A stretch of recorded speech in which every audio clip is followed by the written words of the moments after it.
자, 오늘은 좀 심각한 얘기를 해볼까 합니다. 갑자기 암호화폐 시장이 무너졌는데 도대체 왜 이런 일이 벌어졌는지 그 속사정을 한번 파헤쳐 보겠습니다. 자, 지금 시장 분위기가 어떤지부터 한번 보시죠. 이게 바로 암호화폐 공포 탐욕 지수라는 건데요. 100에 가까우면 다들 가즈아 외치는 거고 0에 가까우면 큰일 났다 하는 분위기인 거죠. 근데 지금 점수가 11점입니다. 극도의 공포 상태 그 자체예요. 이 11점이라는 게 그냥 숫자가 아니에요. 지금 투자자들이 너도나도 던지고 있다는 그야말로 패닉셀이 시장을 뒤덮었다는 신호거든요. 당연히 시장의 대장주인 비트코인도 속수무책으로 무너지면서 가격이 몇 달 만에 최저점을 찍어버렸습니다. 아니 도대체 뭐가 문제였길래 이렇게까지 시장이 얼어붙은 걸까요? 지금부터 저랑 같이 단서를 하나하나 따라가 보시죠. 이 미스터리한 붕괴 사건 첫 번째 용의자는 바로 시장의 왕 비트코인 그 자체입니다. 자, 그럼 첫 번째 용의선상에 오른 비트코인부터 한번 들여다보죠. 혹시 이번 사태가 비트코인 자체의 어떤 내부적인 문제 때문에 터진 건 아닐까요? 자료를 쭉 훑어보니까요, 비트코인을 무너뜨린 결정적인 요인이 한 4가지 정도로 딱 정리가 되더라고요. 이 4가지가 진짜 절묘하게 맞물리면서 말 그대로 퍼펙트 스톰을 만들어낸 겁니다. 그 중에서도 가장 치명적인 한 방은 바로 레버리지 청산이었어요. 이게 뭐냐면 쉽게 말해서 빚내서 투자, 즉 비투한 사람들이죠. 이 포지션들이 가격이 조금만 떨어져도 강제로 팔려나가게 되거든요. 근데 이게 하나가 터지니까 그 매물이 또 가격을 떨어뜨리고 그럼 또 다른 비투가 터지고 이런 식으로 하락이 하락을 부르는 정말 끔찍한 악순환이 시작된 거죠. 그런데 말이죠. 사건이 이렇게 간단치가 않아요. 비트코인 내부 문제였구나 하고 덮기에는 뭔가 좀 이상한 단서들이 계속 나오고 있거든요. 바로 다른 코인들, 우리가 알트코인이라고 부르는 쪽에서 전혀 다른 증언이 나오고 있는 겁니다. 자, 여기가 정말 재밌는 부분인데요. 이더리움 같은 경우를 보세요. 가격은 분명 폭락하고 있는데 장기 투자자들이 이더리움을 네트워크에 묶어두는 스테이킹 물량은 오히려 사상 최고치를 찍고 있어요.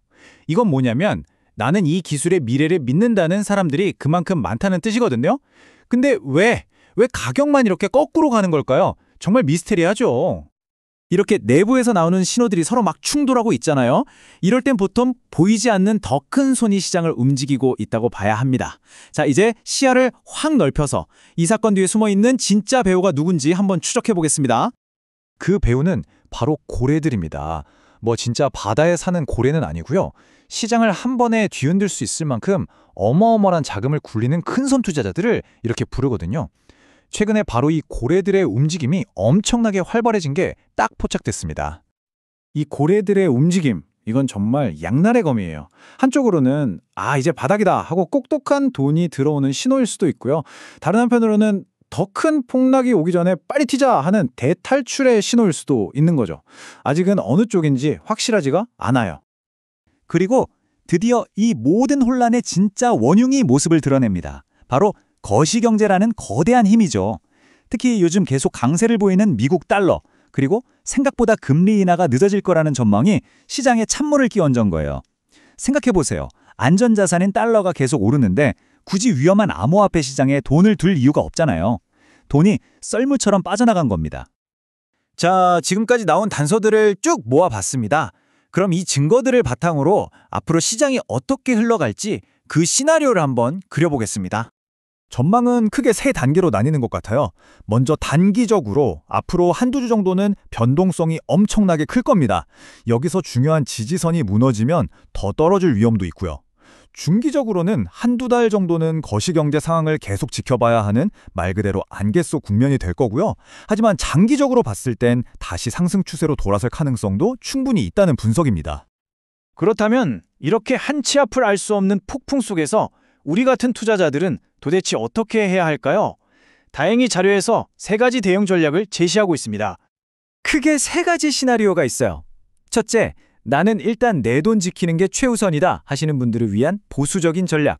그리고 둘째, 비트코인이나 이더리움 같은 핵심 자산 위주로 담아가는 중립적인 전략이 있고요. 어떤 전략을 선택하든 지금처럼 불확실할 때는 크게 버는 것보다 잃지 않는 것이 훨씬 더 중요하다는 걸 꼭 기억해야 합니다. 결국 이번 폭락 사태는 우리 모두에게 아주 근본적인 질문 하나를 던지고 있어요.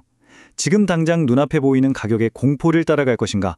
아니면 그 가격 너머에 있는 기술의 가치와 가능성을 믿을 것인가? 이 거대한 혼란의 갈림길에서 여러분은 어떤 신호를 따르시겠습니까?